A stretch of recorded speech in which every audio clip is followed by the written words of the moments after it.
ఆవిడ నన్ను 2 ప్రశ్నలు అడిగారు నేను వాళ్ళ ఇంటికి వెళ్ళినప్పుడు.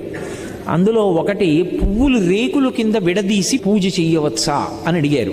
మంచి ప్రశ్న, అందుకు నేను ప్రస్తావిస్తున్నాను. బాగా జ్ఞాపకం పెట్టుకోండి, పువ్వు అంటే లక్ష్మి, పువ్వు అంటే జ్ఞానం, సరస్వతి. పువ్వు అంత కోమలమైనది, పువ్వంత పరిమళంతో కూడుకున్నది, పువ్వంత మంగళప్రదమైన వస్తువు లోకంలో లేదు. అందులో ఎర్రటి పువ్వు కానీ నేల మీద పడి ఉందనుకోండి, ఎవరైనా సరే దాన్ని తీసేయాలి ముందు, అది కింద ఉండకూడదు. ఎందుకో తెలుసా? ఎర్ర పువ్వు కింద పడి సువాసిని కానీ ఎవ్వరూ తొక్కకూడదు, సువాసిని ప్రత్యేకించి తొక్కకూడదు.